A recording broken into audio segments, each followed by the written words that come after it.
Halo Sobat Milenial, mudah-mudahan semua dalam keadaan sehat ya. Dan kita kembali bertemu di channel Milenial Akuntansi, yaitu channel yang membahas tentang akuntansi. Pada kesempatan ini saya akan mencoba untuk melanjutkan pembahasan, yaitu tentang penyusunan laporan arus kas. Sebenarnya dalam video saya sebelumnya ada beberapa video yang membahas tentang laporan arus kas, yaitu laporan arus kas dengan menggunakan metode langsung dan laporan arus kas dengan menggunakan metode tidak langsung. Bagi yang belum mempelajari video tersebut bisa saudara lihat ya pada channel ini. Dan pada kesempatan ini saya akan kembali mengulang ya dengan menggunakan data dan cara yang berbeda. Karena memang dalam menyusun laporan arus kas banyak cara yang bisa kita gunakan sesuai dengan data yang tersedia gitu. Di sini ada data yang akan saya gunakan untuk menyusun laporan arus kas, yaitu yang pertama dari laporan posisi keuangan PT Faisal Fatih. Ini dalam ribuan ya. Tahun 2022, tahun 2023 dan 2022. Karena memang dalam menyusun laporan arus kas kita harus melihat perbandingan data antara laporan keuangan tahun sebelumnya dan tahun berjalan. Kemudian di sini ada laporan laba rugi. Ini untuk tahun 2023 dalam ribuan. Di sini diketahui bahwa laba yang diperoleh setelah pajak adalah 10.150. Kemudian di sini ada informasi tambahan karena memang dalam menyusun arus kas yang seperti ini kita memerlukan informasi tambahan selain informasi yang ada dalam laporan keuangan ini. Jadi sebagaimana kita ketahui bahwa laporan arus kas itu kan ada dua jenis. Ada laporan arus kas metode langsung dan metode tidak langsung. Jadi pada kesempatan ini saya akan coba untuk menyusun arus kas dengan metode langsung. Jadi langkah pertama yang perlu kita lakukan ya dalam menyusun arus kas dengan menggunakan metode langsung ya, ketika data yang tersedia seperti ini, berarti kita harus terlebih dahulu membuat perbandingan untuk mengetahui berapa selisih atau kenaikan atau penurunan yang terjadi dari tahun 2022 ke 2023 ini. Jadi kita hitung terlebih dahulu berapa kenaikan atau penurunan dari saldo masing-masing akun ini. Jadi dapat kita buat seperti ini. Ini perbandingannya. Jadi sekarang dapat kita lihat di sini perbandingan kenaikan atau penurunan yang terjadi dari masing-masing saldo ini. Kalau minus berarti terjadi penurunan, kalau plus terjadi kenaikan. Sebagai contoh ini. Jadi yang untuk kas ini kan dari 8.750 tahun 2022 menjadi 10.750. Berarti apa? Terjadi kenaikan yaitu 2.000. Kemudian yang piutang dagang ini dari 6.500 menjadi 6.000, berarti terjadi penurunan. Kan di sini minus 500. Kemudian di sini dari 2.250 menjadi 5.000, berarti terjadi kenaikan ya sebesar 2.750. Dan yang ini untuk beban dibayar di muka dari 1.500 menjadi 1.400, berarti terjadi penurunan. Begitu juga yang selanjutnya ya, itu cara menghitungnya. Kita bisa mengurangkan dari 2023 ke 2022. Kemudian yang ini laporan laba rugi, nanti bisa kita gunakan datanya untuk melihat berapa penerimaan atau pembayaran yang terjadi dalam tahun 2023. Dan ini format laporan arus kas dengan menggunakan metode langsung. Ini saya buat dalam ribuan rupiah. Jadi yang pertama, kalau arus kas itu kan nanti akan dibagi menjadi 3 kegiatan ya atau aktivitas. Yang pertama kita buat untuk aktivitas operasional. Biasanya aktivitas operasional itu isinya yang akan kita masukkan. Yang pertama adalah berapa penerimaan dari pelanggan. Mungkin sekilas mata kita tidak dapat melihat di sini berapa jumlah penerimaan dari pelanggan, tapi kita harus menghitung berapa jumlah yang diterima dari pelanggan. Caranya bagaimana? Kita lihat di sini ada penjualan ya, penjualan 65.000. Kemudian dari penjualan ini kan ada kemungkinan yang terjadi penjualan non tunai ya, atau penjualan kredit. Jadi belum tentu semuanya diterima juga gitu. Kita melihat ini lagi nih, data dari piutang. Ternyata dari piutang di sini terjadi penurunan, berarti ada penambahan penerimaan ya. Karena turun piutangnya ya berarti diterima ya. Kemudian diingat bahwa di sini selain itu ada penerimaan dari ini, laba atas penjualan aset, yaitu 150. Ini sebenarnya kan laba penjualan aset bukan dari piutang dagang ya, harus kita keluarkan juga dari sini gitu. Karena nanti akan kita bedakan aktivitasnya, yaitu dari aktivitas investasi.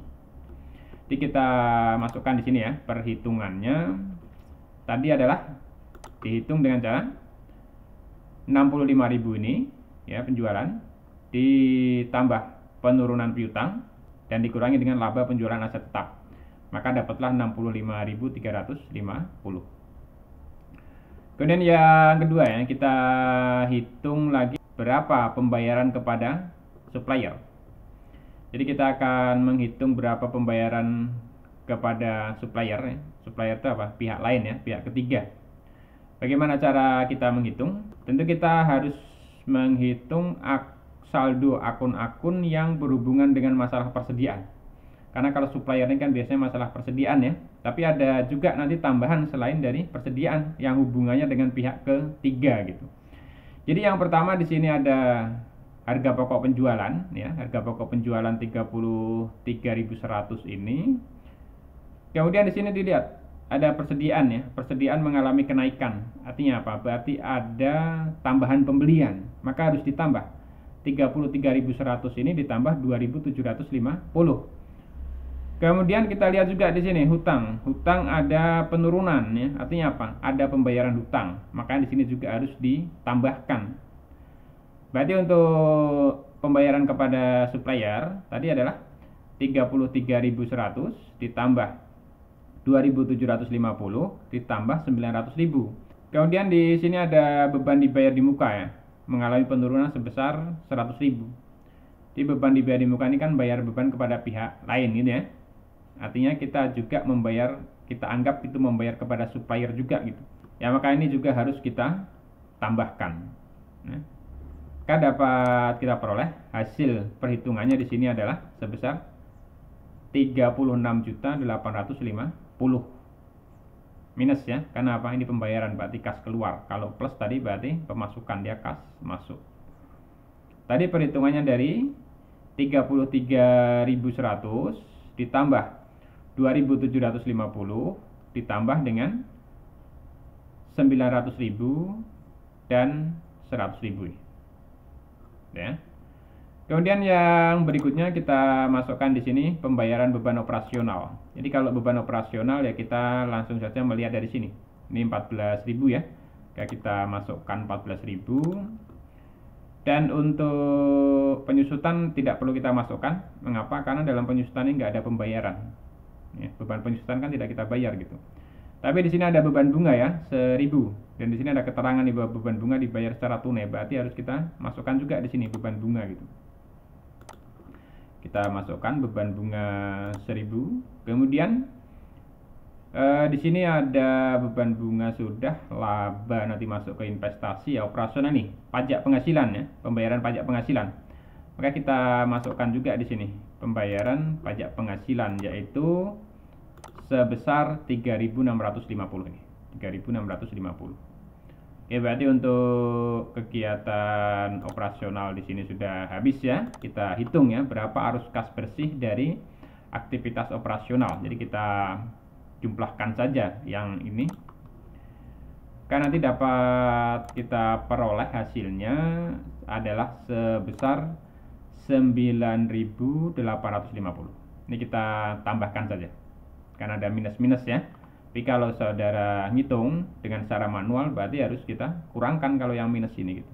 Karena tadi yang plus itu kas masuk, yang minus kas keluar. Dan sekarang diperoleh di sini kas bersihnya adalah plus, berarti masih lebih besar arus kas masuk 9.850.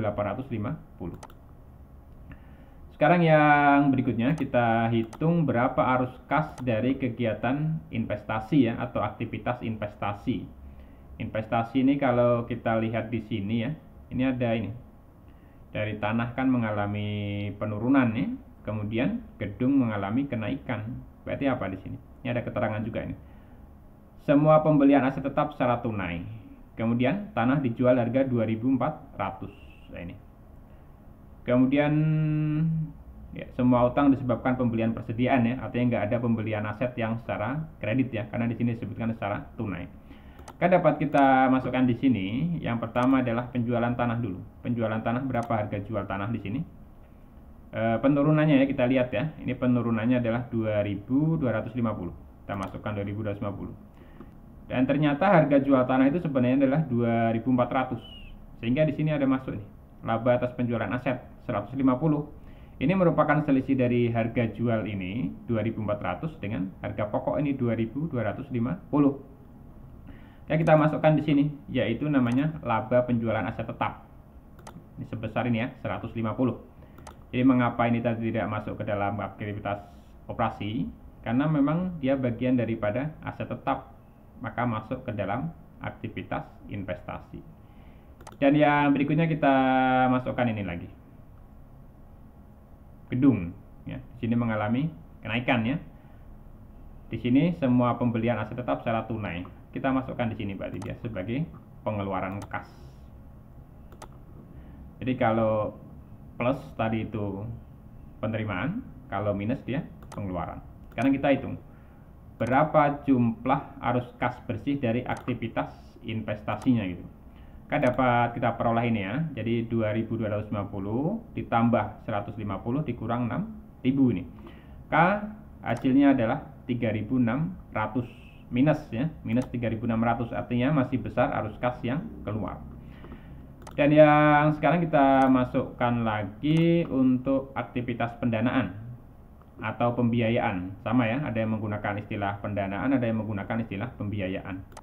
Jadi kita lihat di sini, pembiayaan ini kan berhubungan dengan masalah hutang jangka panjang atau masalah modal ini gitu. Di sini ada utang obligasi nih. Utang obligasi dia apa? Mengalami penurunan ya. Artinya ada kas keluar yang digunakan untuk menebus atau membayar obligasi itu. Berarti kita buat di sini pembayaran obligasi ya, atau penebusan obligasi. Berapa besarnya? Sesuai dengan penurunan ini, yaitu 1.400 minus ya, karena harus kas keluar. Kemudian apa lagi di sini? Ada utang wesel jangka panjang. Ini juga mengalami penurunan. Berarti artinya akan ada pembayaran utang wesel ya, karena berkurang gitu. Berarti kita masuk di sini pembayaran utang wesel sebesar 600 minus ya, karena apa? Pembayaran tadi. Kemudian yang berikutnya kita masukkan di sini. Kita lihat modal saham. Modal saham apa di sini? Terjadi kenaikan. Berarti ada penjualan saham. Kalau naik berarti ada penjualan saham ya, atau pengeluaran saham baru. Kayak kita masukkan di sini ya, penjualan saham yaitu sebesar 4.900 nih, sesuai dengan angka kenaikan yang ada dalam perbandingan ini. Dan yang perlu kita masukkan di sini lagi ya, satu lagi yaitu masalah pembayaran dividen. Sebenarnya untuk pembayaran dividen, di sini angkanya sudah disebutkan ini. Dividen tunai yang dibayar tahun 2023 sebesar 7.150. Kita bisa langsung memasukkan di sini. Tapi kalau seandainya ini nggak ada informasi, bisa kita hitung bahwa dividen tunai itu bisa kita peroleh atau kita hitung dengan cara laba setelah pajak ini kita kurangkan dengan kenaikan ini, laba ditahan. Berarti 10.750 dikurang 3.000, maka dapatlah 7.150 sama ya. Karena ini merupakan pembayaran tunai, maka dia sebagai arus kas keluar ya, 7.150. Nah, sekarang kita hitung berapa arus kas bersih dari kegiatan pendanaan ya. Dan hasilnya di sini kita peroleh ya, kita ini kas keluar, ini kas keluar, ini kas masuk, ini keluar ya. Tadi perolehlah hasil biasa min 4.250. Artinya masih lebih besar kas keluar dibandingkan dengan kas masuk dari kegiatan pendanaan. Dan setelah selesai kita menghitung berapa arus kas bersih dari aktivitas operasional, aktivitas investasi, dan aktivitas pendanaan. Sekarang kita hitung berapa arus kas bersih dari keseluruhannya ini ya. Kita jumlahkan saja. Berarti di sini ada 9.850. Ya, kita kurangkan karena ini minus ya, 3.600, dan kita kurang lagi 4.250 karena di sini terjadi minus. Tapi kalau di sini plus ya kita tambahkan gitu. Maka setelah kita hitung, dapatlah di sini angka sebesar 2000. Ya. Jadi 2000 ini diperoleh dari 9850, kita kurangkan 3600 dan kita kurangkan lagi 4250, dapatlah 2000. Dan angka 2000 ini atau kenaikan kas bersih harus sama dengan jumlah yang ada di perbandingan ini, yaitu 2000.